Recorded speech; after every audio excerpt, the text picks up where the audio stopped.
Древним башням, которые хранят в себе многовековые тайны. Таков маршрут для более чем 100 подопечных лагеря Эрзи. Ребятам сегодня выпала возможность узнать подробнее о башенном комплексе Эгикал. Вожатые хотят, чтобы дети не только насладились красотой видов, но и познакомились с историей этого места. Вот они, древние башни, символ мощи и мудрости ингушского народа. С таких слов начинается экскурс в историю.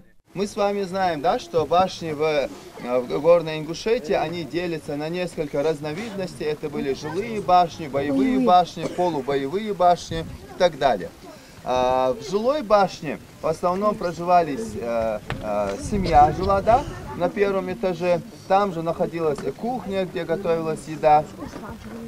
А на втором этаже в основном жила семья. Они там спали, располагались и проводили свой быт. Эгикал – воплощение истории и архитектуры, живой музей в окружении гор. Этот башенный комплекс в составе Джейраска-Асинского заповедника привлекает юных непосед своей атмосферой средневековья. С особым интересом дети слушают о технологии строительства башен. Она подразумевает использование связующего раствора. Каменные глыбы укладывались друг на друга. Фундамент не заливали, дома возводили прямо на скалах, которые проверяли перед постройкой с помощью молока, рассказывает вожатый.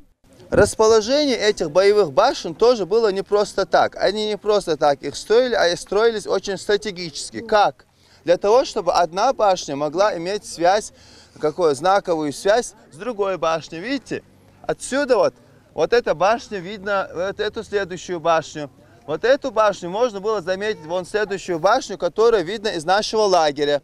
То есть в случае какой-то опасности, да, в случае какой-то беды можно было дать какой-то условный знак, наверное, да, и как-то передать, что существует какая-то проблема. Кто-то из детей в горах уже бывал, другие же здесь впервые, но все повторяют в унисон. Эгикал – это что-то особенное. Башни древние, они безмолвные свидетели происходивших тут событий. И что они стояли 100 лет, я вообще не знала. Я думала вообще, что их где-то 15-20 лет они там стояли. Я не знала, что они будут стоять 1 век. Я практически все знала уже до того, как сюда приехала. Читала книги, в них узнавала все новое. И когда я здесь приехала, конечно же, поняла, узнала все. В поход ребята отправились и с другой целью – позаботиться о природе. Учредитель благотворительного фонда «Наследие» Расул Зурабов напомнил, она нуждается в нашей помощи. Чтобы сохранить нашу природу, нам надо позаботиться о ней, не загрязнять ее. Когда кто-то приезжает отдыхать, оставляет за собой мусор, это очень некрасиво, это очень плохо. Мы должны воспитывать нашу молодежь в таком духе, чтобы они ухаживали бы за нашей природой.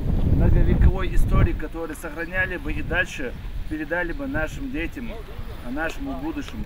Дети проделали большой путь, насытились духовно. Теперь же пора и полакомиться. Для них предусмотрели сытный обед. Ребята всем довольны. Еда вкусная, рассказы интересные, горы живописные. Вид, красота, там.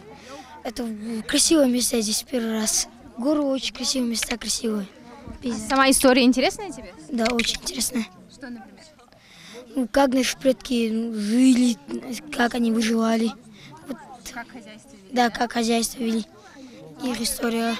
Мероприятие организовано движением первых совместно с благотворительным фондом «Наследие». Главная цель – приобщить детей к культуре народа, говорит Заурбек Пожев. Благотворительный фонд «Наследие» оказывает всестороннюю помощь, поддержку, в том числе и здесь, организовывая пикники, экскурсии нашим детям. И на данном этапе здесь был очень интересный момент, когда старший, тот, кто, допустим, варит наше мясо, он рассказывает технологию. Вроде там, казалось бы, ничего сложного нету, но дети с этим энтузиазмом интересуются, познают для себя что-то новое. И впредь, мне кажется, Для отдыхающих в лагере Эрзи это уже второй такой поход на Эгикал. Окунуться в атмосферу древнего наследия, историй и живописных видов до конца лета ребята смогут еще раз. Амина Зязикова, Алисхан Горовожев, Магаз 24.